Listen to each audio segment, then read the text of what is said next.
Hi, there's a lot of things happening in the world that are indirectly affecting Iran. So today I have a very special guest who knows the area very well and also is a very important analyst, Ehsan Safarnejad. He's an Iranian geopolitical analyst, and his specialty is in Iran, in the Middle East, and the axis of resistance, apart from China and Russia as well. So I had the pleasure of having a previous conversation with Mr. Ehsan with the Masa Amini incident. So today I thought, with all the things going on around in the region, today would be the best person to speak to. Hi, and welcome again. Hi, thanks for inviting me to your show. It's a pleasure to be here. I appreciate your acceptance. Now, first of all, as I said, there's a lot of things going on right now, and indirectly, they're all tied to Iran, the position of Iran.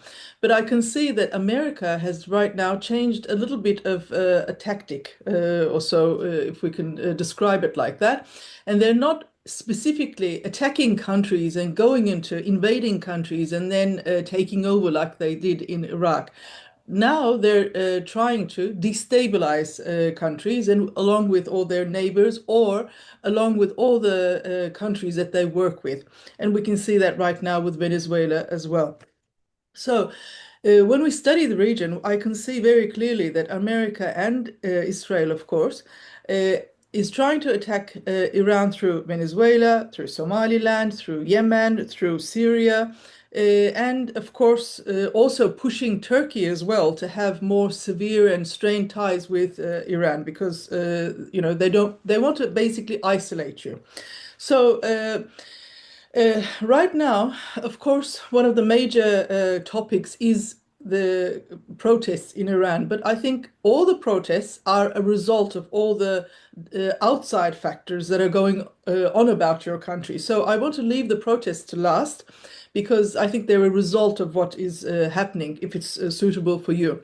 So could you please, in your professional experience, describe me what is the current situation of Iran regarding, for example, Venezuela or Yemen or Somaliland? Well, that's actually a very good starting point.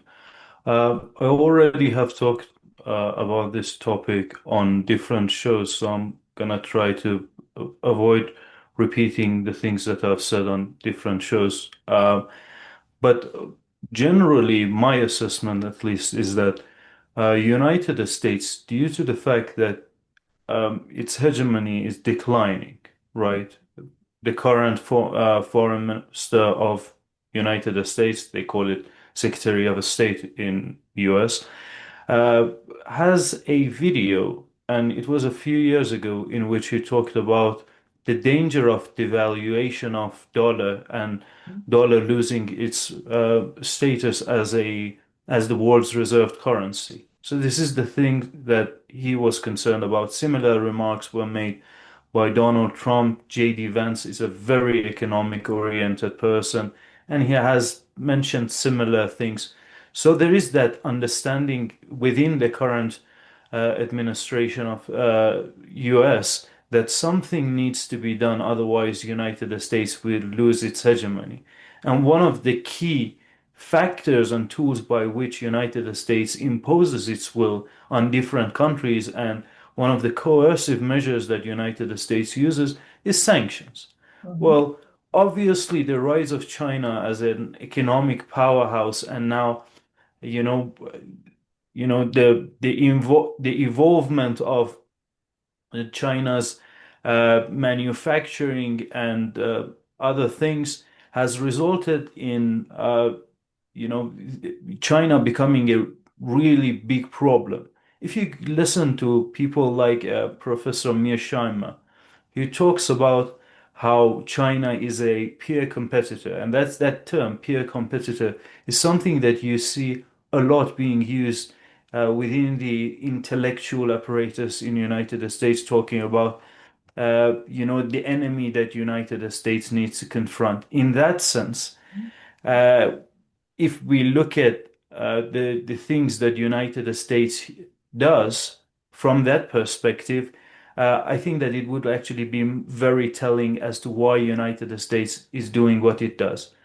Mhm. W- What is what would be a person's plan in order to confront China? Well, China is a nuclear country. It has lots of warheads. It has the mechanism to deliver those warheads to United States. A direct military conflict is not an option.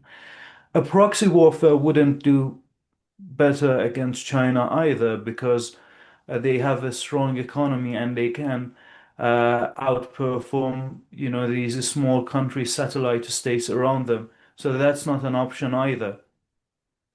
United States administration has already tried tariff wars and putting economic sanctions on China.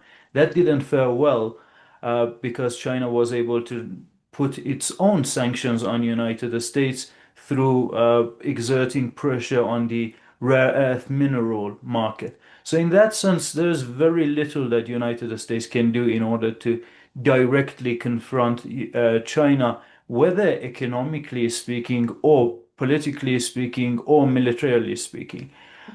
What would you do if you want to curtail China? The policy of the containment that people like Mearsheimer talk about. Well, it is my assessment that if you want to confront China and you want to maintain, actually prevent it from even growing stronger, what you need to do is to fight China. It's in sphere of influence. Fight China in Africa, fight China in Middle East. Try to restrict their access to resources.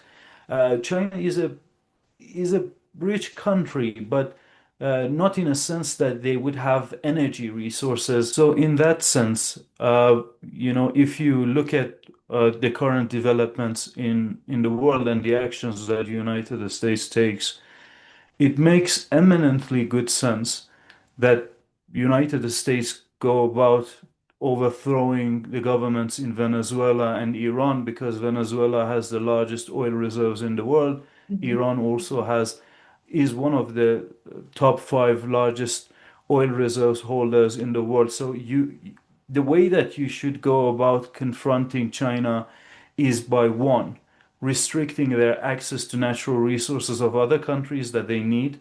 Yeah. Preferably, that resource should be oil. Uh, and you should really push them on the energy sufficiency. The other things that you should do is to create this uh, visage, this image of yourself being willing to overthrow the governments that would be willing to collaborate and cooperate with China, right? So, uh, if, for example, assume that Chinese delegation goes to an African country and they're gonna give them a very generous offer. Give us your natural resources. We're going to build infrastructure for you. We're not even going to trade with you in dollar. We're not going to even bother with that, right? Like Uh, we're doing now in Afghanistan, for example. Hmm. Very good. Hmm. Yes. So, uh, United States having this ability and having this image that it's willing to go and uh, destroy these countries and overthrow their sitting government, it actually is a very strong it creates a very strong incentive for other countries to take heed of the threats and coercive measures. So again, that makes sense, and I view the things that happen in Iran with regards to the current protests or the actions taken in Iran, partly due to that. Obviously, another very big factor is the Israeli influence over the U.S. politicians. So, you put the two and two together, it seems that Iran is one of the main basically targets of United States in the upcoming months. Well, basically, the BRICS bloc needs to be separated, torn apart from America because America is not able, with their own partners, they're not able to compete with actually the BRICS bloc. They don't have the natural resources, they don't have the manpower, they just don't have the drive, actually. They don't have the motivation either. To be very honest, they don't really have the discipline either. When you see how Europeans conduct their political issues, and America conducts their political issues, and Russia, China, India, or Iran conducts themselves, it's so different. It's enormously different. So when we look at the changing world, America is really lacking behind because his partners are also lacking behind. I mean, just look at the way the reaction of that they've given in accordance to what's happened in Venezuela. They couldn't even say that it was a coup. They couldn't even say that America kidnapped the president. You know what I mean? I mean, especially when you look at the English Prime Minister. I mean, despicable, really pathetic. I mean, he's a lawyer, he's a human rights lawyer, for God's sakes, and he cannot say that, the legal president of a country, of a sovereign country, was kidnapped. He couldn't say that. So when you look at it in that perspective, America is really struggling to catch up with the bloc that's being right now established and becoming wealthier and stronger. So there's another thing that's, I mean, with the de-dollarization issue that you've mentioned previously, it comes hand in hand with de-industrialization of Europe as well. So it's a basic shift of power that we're seeing. So what we've seen in the beginning or middle of last year, where literally there was a government change in Nepal that was strictly aimed at destabilizing China and India at the same time. So now what we see with Venezuela and with Yemen in particular is directly aimed at Iran.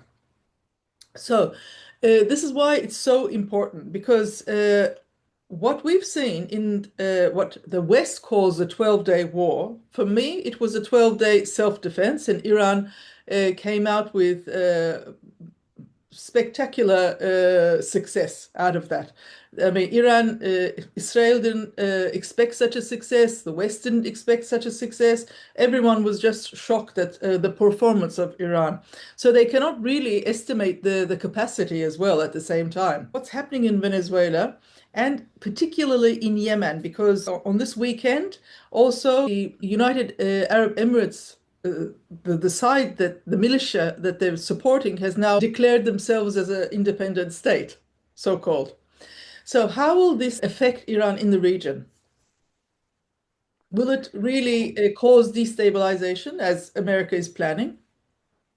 Well, I'd like to start with, you know, kind of disagreeing with you on your premise because that was the foundation of your argument. Mhm. I actually have of the opinion that United States isn't as incapable as people are talking about. And hear me out. Look, Mhm. when you look at different countries and the way that the geopolitical analysts go on different shows and talk about multipolarity, BRICS, and so on and so forth, uh, when you look at what people say and when you look at the reality, it doesn't seem to me, at least, that the statements are really that accurate. And here's why.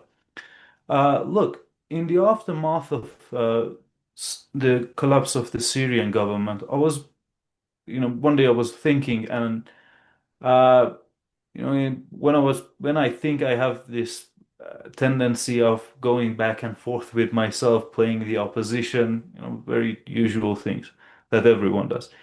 And I was thinking that how should I respond to a person if he says, well, you guys told me that BRICS, Shanghai Cooperation Organization, multipolarity, Russia, China, the newly formed alliance, Iran, they're going to prevent the fall of the Assad government.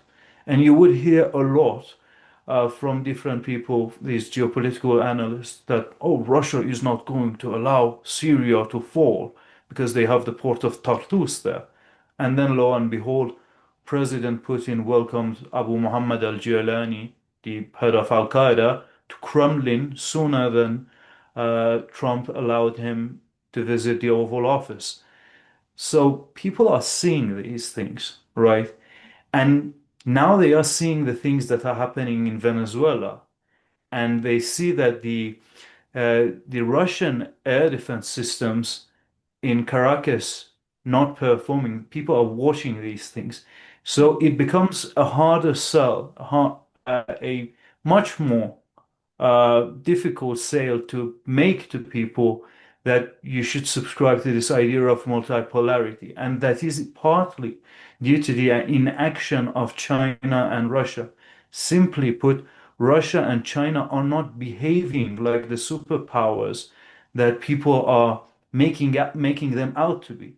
The problem is that when you behave like this, you create a certain optics of yourself. And yeah, people might argue, oh, why do you care about the optics? Well, optics are not important uh, until the time that they have a strategic effect. And now you see that many people are saying, so for example, Kim Iverson, she had this tweet, if you are Russia or China, what are you thinking right now? Meaning that what's happening with this inaction? I think that the countries in East, the global South powers, they have a tendency to be very hesitant, and the alliance isn't as strongly formed as the Western counterpart. Yes, people argue that the European Union is acting like a satellite for United States policy. Yes, that's true, but that's a kind of emotional perspective and calling it a satellite. So why do you care if they are allies or satellites? Why do you care? The point is that when they reach a consensus, they follow that consensus very strongly and very devotedly. Yes, their way of reaching a consensus is by United States telling them what to do, Perhaps right? because of all Yes, of the corruption, perhaps. yes. That's you can talk about all of that with regards to Brussels, everything. But what I care about is how devoted and how focused on their objective they are. And I see much more effort being put by the European countries and United States, this alliance, on pursuing their objective. Meanwhile, on the other side, you have very generic statements with regards to different things. Iran, Iran has gone through a very strong, aggressive period of conflict with the United States, Israel, and the European countries like Germany, Italy, Sweden, Switzerland, all of that, and UK as well. So they see this, they see Venezuela, they see Syria, and they wonder, uh, why should we promote multipolarity? Why should we vote for the politicians that are gonna uh, basically lead us down the road of possible conflict with United States? We're not as powerful as Iran. We don't have a missile technology. We don't have a missile program as strong as Iran that we would be able to defend ourselves. What are we going to do? And we know that Russia or China don't perform on the modus operandi of getting directly involved in the conflict and supplying us with air defense systems, fighter jets. uh, what are we supposed to do? So in that sense, the optics of everything becomes important enough to have a strategic effect on the battlefield. So that's something that I don't really, Yes, I slightly disagree with you, but and that's why I sorry, think, sorry, but there's a very big difference because Europe is in particular right now really promoting enormous amount of propaganda that this bloc is really a threat for America, for Europe, etc. But in fact, BRICS is an economic bloc. Right now, it's not like a defense bloc like NATO or other blocs, mainly NATO, of course. But so it's not really, you don't really expect them to come to the defense of the other right now. Right now, you can see that it's an economic bloc. These countries, mainly China, is more concentrated on their own geopolitical interests and also selling arms because it's a huge industry for them. More wars mean more sales, basically. I mean, it's a basic logic of America. So, I mean, China is doing the same thing. So in that way, I understand your point, but at the same time, BRICS is an economic, lobby that is being promoted right now. So, Well, mhm, one can argue that any economic plan that you have should have a very strong military backing that, because if you're going to establish a corridor in a region, well, all the other side needs to do is to destabilize one of the countries in that corridor. And when you talk about BRICS, for example, one of the, not BRICS, one Belt and Road Initiative. mhm. Belt and Road Initiative, all the United States needs to do in order to disrupt that is to destabilize the countries in that region. There is a reason why United States has the biggest and largest naval force in the world, because the economic trades that are happening are mostly done through maritime territories, through international waterways. And that's the reason behind a strong military. So you can talk about breaks and economic situation, everything, right? But the truth is that, again, as long as you cannot protect your sovereignty, Yeah, uh, yeah. your economic plans don't really matter, because people wouldn't have any incentive to put themselves in the danger of going against another country if your infrastructures are destroyed. If you go to basically basically you will make a gamble, you will gamble Mhm. if you are going to accept an offer from China, because then if everything goes great, yes, you're gonna have new infrastructure, but if it doesn't go great, you will lose the already built infrastructure in your country as well. So economy and economics of the things and security uh, parameters in making a decision aren't always isolated. They're very much entangled within the concept of geopolitical development. So, now looking at Yemen, and Yemen is officially, I mean, unofficially, but divided into three separate areas right now. So, with the establishment or the declaration rather of the STC, now that they're the Southern Arabia state, what is the situation with the Houthis and also with the Iranian influence there? Because I mean, of course, they're not Iran is one of the biggest supporters of the Houthis in the area, but in many areas, you see that where Iran is, opposite is Saudi Arabia. So it's like a chessboard where immediately you get across each other. So how will that affect Iran, do you think? Well, this dynamic that you refer to, more generally spoken about, the the Saudi Arabian, Emirati, Iranian triangle. This actually manifests itself in different countries such as Sudan as well, right? Yes. Which you were Yeah. mentioning. STC, which you mentioned, is backed by United Arab Emirates. Mhm. And a few days ago, the Saudi Arabian Air Force actually bombed some positions of STC.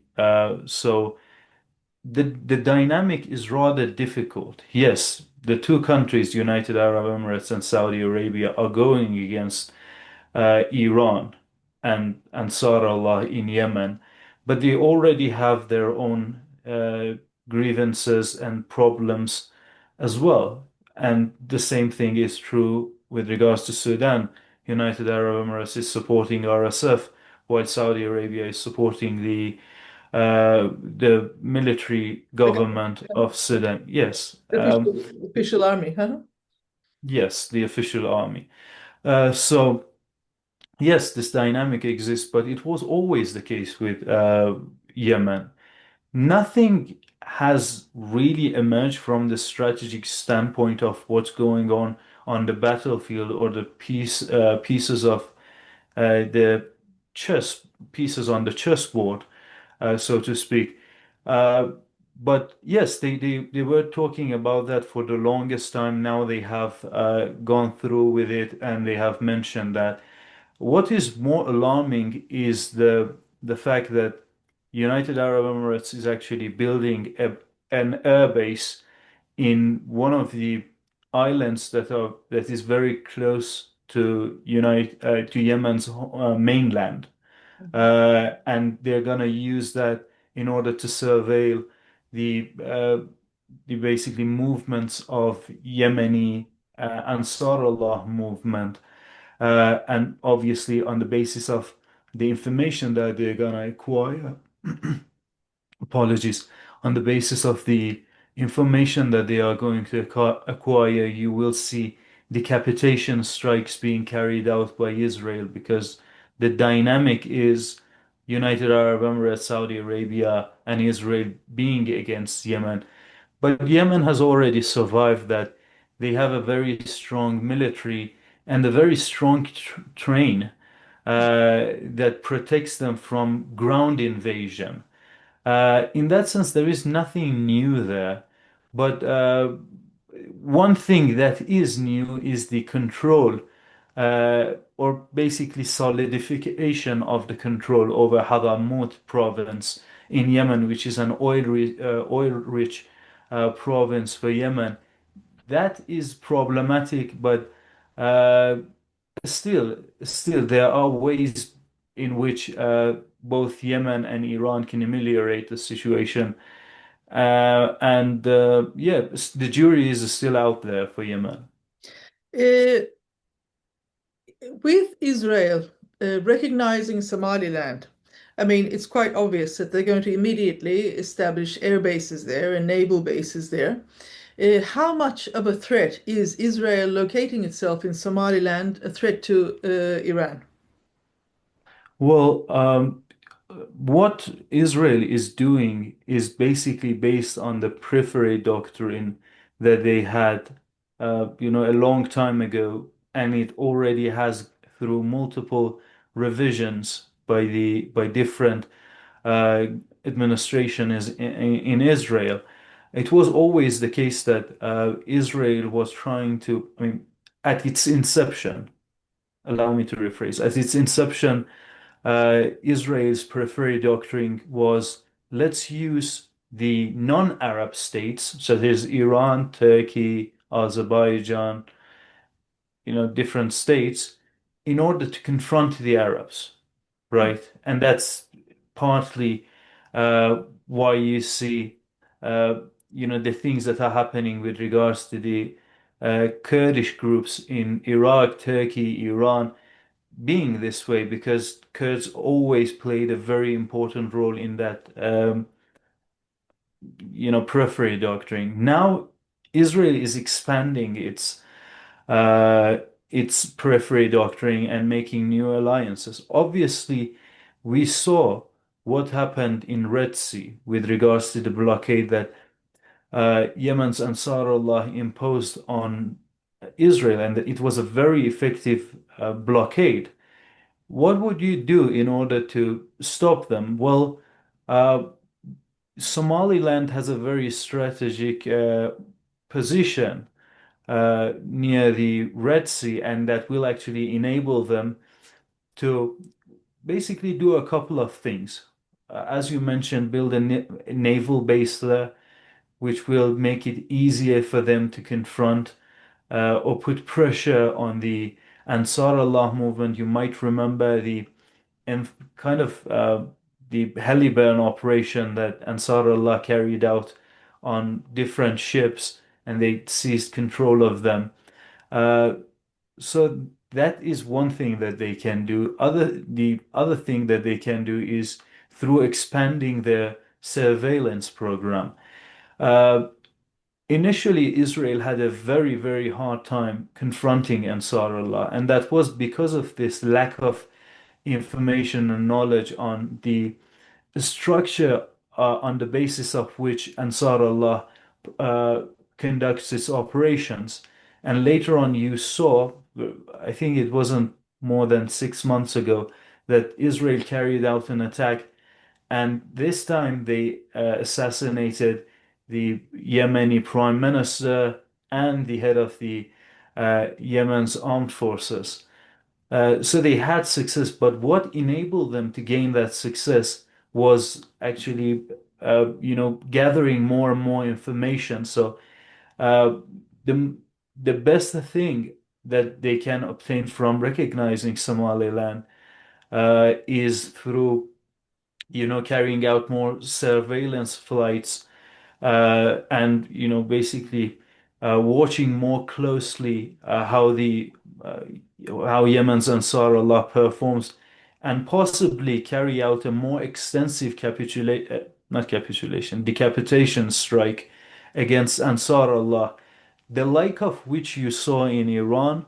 But I mean, they would probably never go to that extent. They will never probably never be able to go to that extent due to the fact that Iran is a very open society. For the longest time, Iran has been the priority number one for Israel.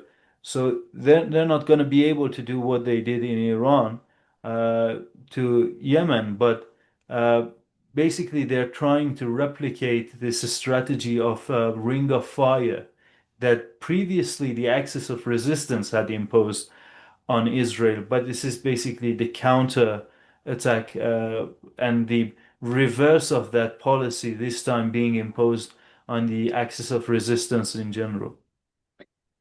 Now, I want to get a little bit to the internal politics in Iran.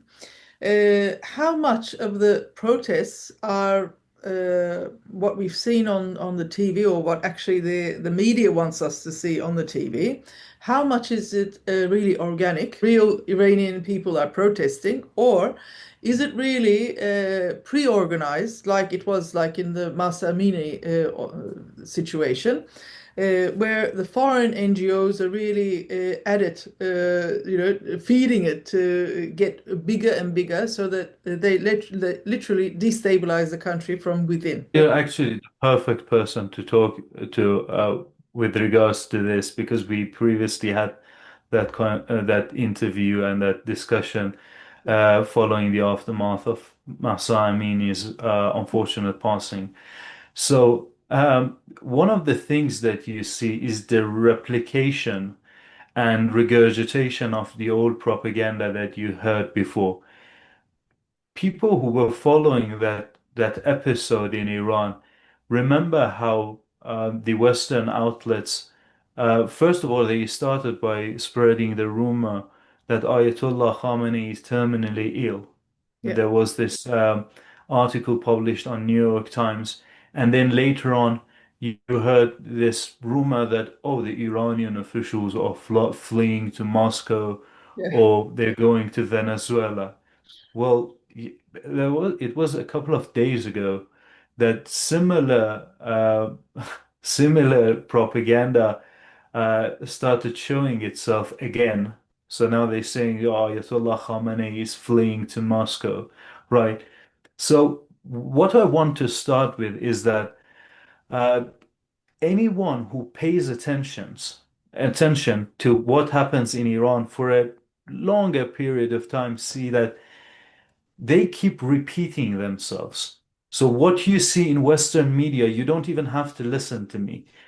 You only have to go to Google. Google has this option of allowing you to limit the search results in a specific time period, and people can go and limit the search result to 2023 and then search for Khamenei fleeing to Moscow, the Iranian officials fleeing to Venezuela, Moscow, and they will see the results. So this is regurgitation of the same old propaganda.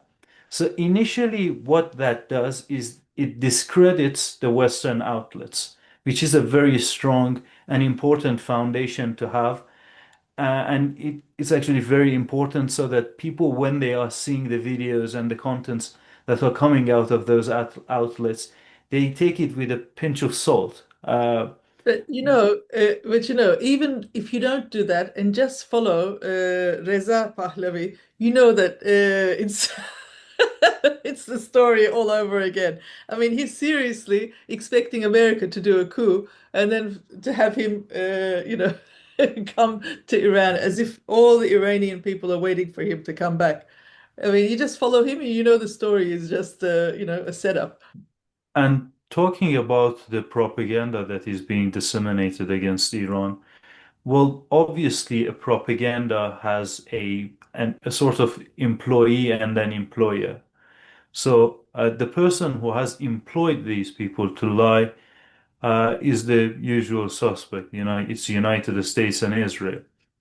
The Farsi account of Mossad, the official Mossad account, has come out and said that I don't remember the exact phrasing, but this part I remember. It says, "We're not, we're with you, people of Iran, and not just verbally and from afar, but also in the field," meaning that we are present in the streets. In Persian, when you say "ما در میدان با شما هستیم," means that we are practically walking alongside you, you know, collaborating with you.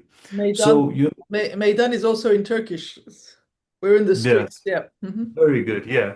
So they literally have said that they are involved, you know, and then there were all other remarks made on different outlets uh, in Israel, to the extent that former permanent mission of Israel to United Nations went on TV and said, "Why are we doing this? Why are we basically openly acknowledging our involvement in the protests? That's something that's hurtful." Mossad, and funnily enough, after saying that, he said Mossad and CIA are very good at arming groups, so they should just stick to what they know best. So like his problem wasn't with regards to the policy, his problem was with the rhetoric that Israeli regime has used. But then considering the fact that Israeli Prime Minister Benjamin Netanyahu has made kind of like some similar remarks, it seems that this is the policy of Israel in general, the Israeli establishment. So So, they're behind. so in general, I mean, what I can see as well from the outside, these protests are not very organic. They're quite directly promoted, I should say. So, what is the demographics of these protests? Are they in certain areas, or are they a certain group of people, demographic wise? Who is protesting, and what do they want? Well, the protests are mostly being done in the western provinces of Iran, which are obviously mostly Kurdish populated. Uh, but it's tough to say what the demographics of the protesters are per se, because it's very hard for you to actually reach a consensus on on how many people are on the streets. Yeah. But I've seen a chart, and it seems that the highest number of turnouts during the protests slash riots were in 3rd of June, when 3,000 people overall, all across Iran, came to All the across streets. And Iran. yeah, in a country of 90 million people, 3,000 people came out, and that's indicative of Well, regime falling. So well, it that's makes it. Iran's finished tonight. Yeah, Iran's finished. Absolutely. So, and that's very hard to corroborate whether this is true or not. But considering the fact that I have actually went on and subscribed to these very, very harsh, hardcore, Telegram channels that are constantly promoting regime change, and they are basically publishing every video possible I have even subscribed to MEK, which is a terror They're in organization. Albania. Yeah, it is a terror organization responsible for the murder of 17,000 innocent Iranian civilians. So I'm getting my figures not I'm not getting my figures from there. Mhm. But when I go and look at the videos that they post, and they post everything, and sometimes they even post videos from Mahsa Amini time, which I mean, basically, if you are living in Iran and you're following things, you are able to recognize them, right? Yeah. So you go and do a manual counting, and this is again, this is not the best way possible in order for you to get the feeling of how many people are on the streets. But most of the videos I'm seeing are usually certain people's masked men, uh, that are basically scattered in a street, so they don't feel a street. You know, uh, CIA actually trains these people on what to do. So does Mossad. There are extensive tutorials on how to make weapons, how to do certain things. For example, a person in my city basically filled a fire extinguisher with fuel and other explosive materials, and then turned it into a flamethrower. And I saw that. So basically, we are seeing mostly actions like this. Protests, when they are bigger in number, allows the crowd to gather in a street and block that area. But when they are more scattered and being carried out by like 10 people, they have a different view. They try to stand apart from each other, and they are very violent. We saw in Sarabale Ilam people shooting shotguns and assault rifles, MK-47. So considering that, again, going back to what I was saying with regards to the number of turnouts in the in during the protests and the protests slash riots, if you count the people manually in those videos, uh, it doesn't seem that the number would be actually higher than the 3,000 people, and that was the peak of it in June the 3rd of the June. So in that sense, these protests are not big enough. And there is also another indication. There is something else that you can use as a rule of thumb. Well, obviously, governments have a tendency of restricting access to social media or internet in general when protests happen. We saw that in France, in UK, in even in Turkey in certain times. So this is a very normal procedure. There are already restrictions on, different social media in Iran, right? But the thing is that nothing out of ordinary has been adopted. No policy out of ordinary has been adopted by the state in order, which would show you that the government's assessment is that this is something serious, right? Mm. Yes, people use VPN, virtual private network, in order to, for example, access Twitter, but this is all year around. All year around, you have to use VPN in order to basically access these social medias. And there are free VPNs that you can use. For example, I'm using a free VPN. And the fact that the state hasn't decided to block those VPNs, which, trust me, they can do it very easily, and they have shown that they can do it. But it shows you that the government isn't afraid. The government doesn't perceive this as anything serious. And I think that in some part, to some extent, the government actually welcomes this because Why? they know that the second round of Israeli attack on Iran will come soon, right? What enabled Israel to attack Iran in such an effective way to the extent that they did? Because let's remember, the first day of war was actually really brutal on Iran. Iran was caught by surprise. But the way that they did it was through these sleeper cells that they have inside Iran, and they set up these workshops and safe houses in which people would actually build these micro aerial vehicles. Mhm. I'm deliberately not using the term drone because they are much smaller and they can be made using 3D printers and CNCs. You don't have to have crazy devices that would enable you to basically make those stuff. But they did it. So the way that they carried out that surprise attack by building these things by in Iran by the colluders, and the colluders were launching these swarm attacks against the Iranian air defense systems, which, if people know anything about the air defense systems that use kinetic energy in order to intercept a missile, they know that there is something called point of saturation, in which, for example, and I'm oversimplifying things, but imagine that you have a launcher that has six missiles on it, right? Locked and loaded in order to intercept the aerial vehicles. If you launch 50 drones at them, well, they're gonna run out of missiles sooner than they're gonna run out of you running out of drones, right? And these are very small micro aerial vehicles, as I mentioned. They fly on a very low altitude.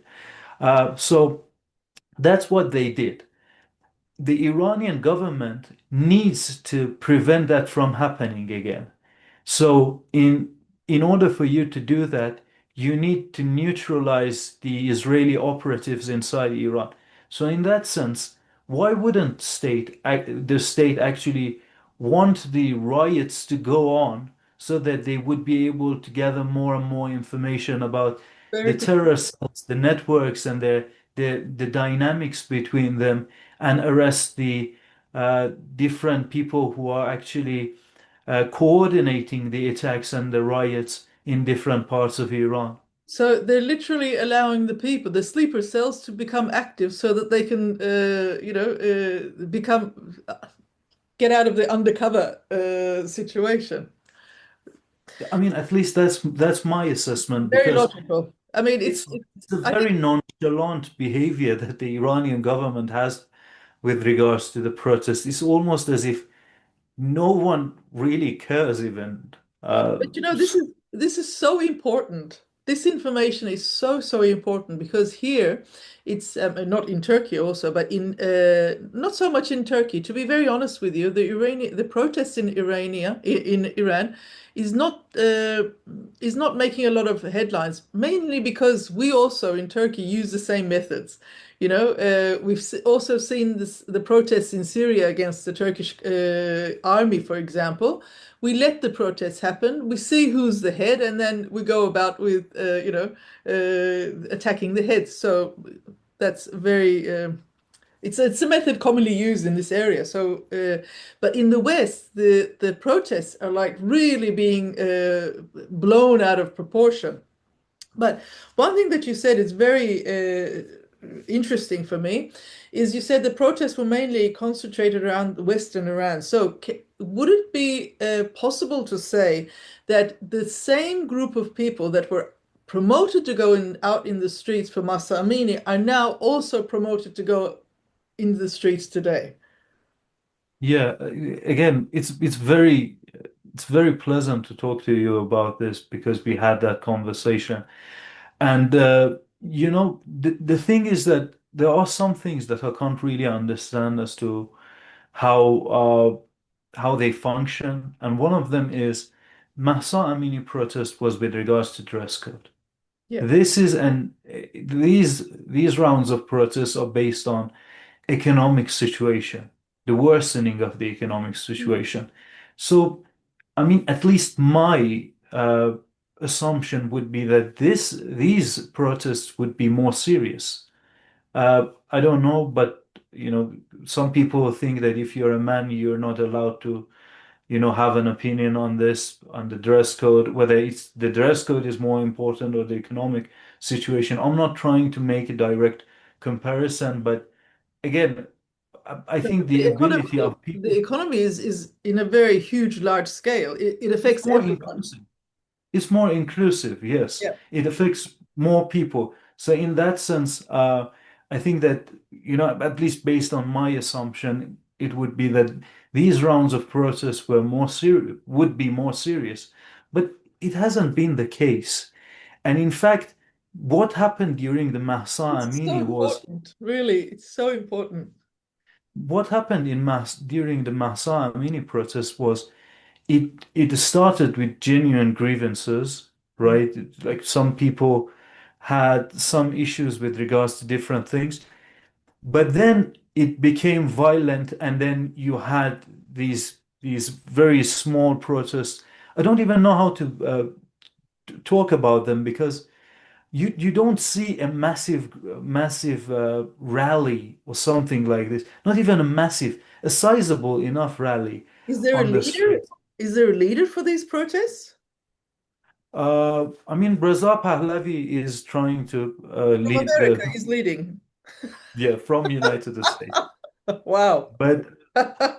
But the thing is that there is not a huge gathering. Most of the things that you see uh, are the videos of, again, a bunch of people, a bunch of young men usually, breaking things.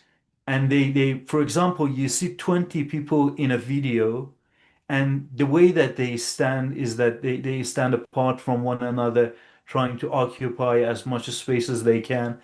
And you see them being in certain streets that are not really that important.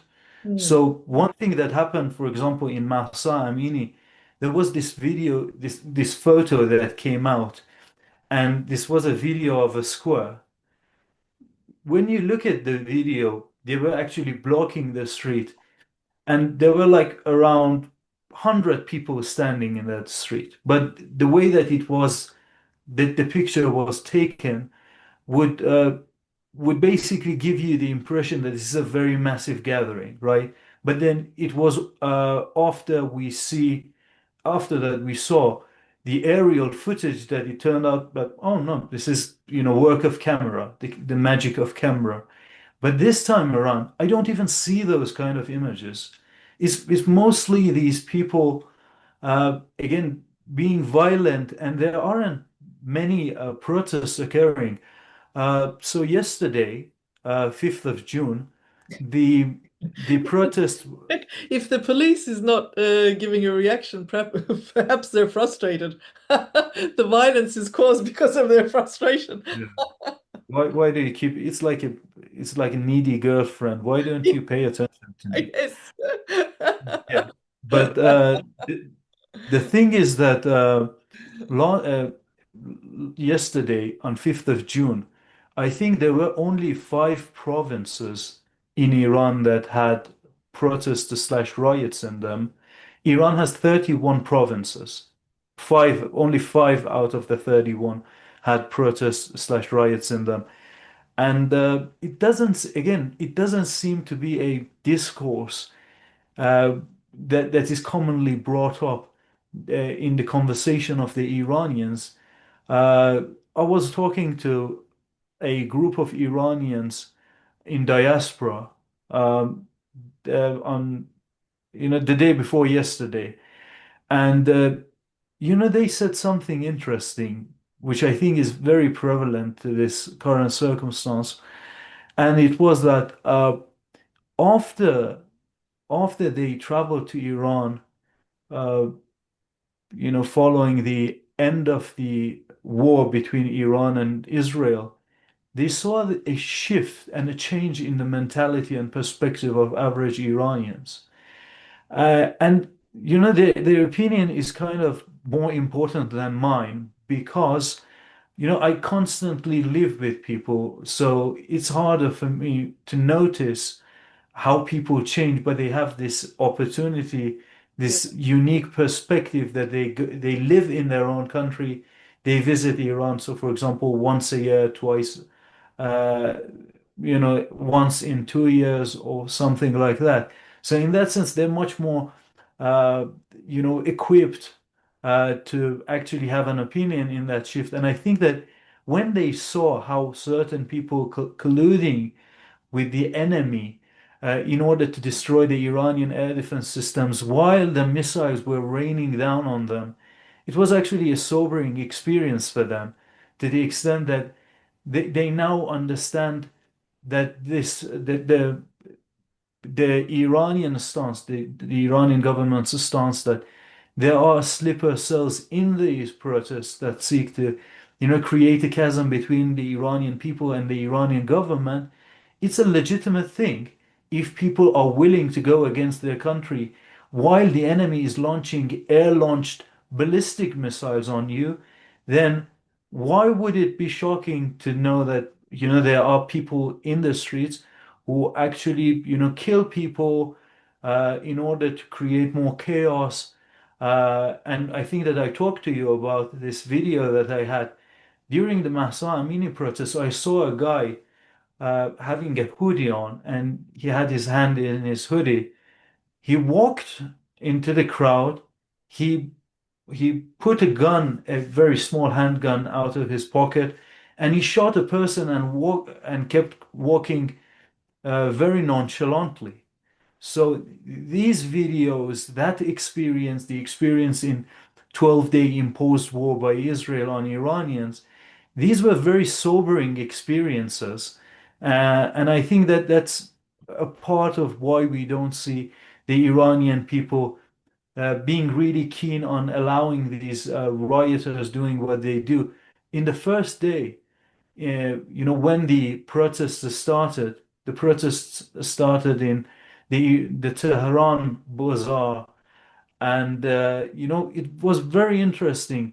You saw the shopkeepers confronting a girl who was trying to stir up riots, and they were literally telling her that no, we are not going to go to the streets and break things. We have genuine demand, and we want that to be addressed. The best way to do it is through peaceful protest.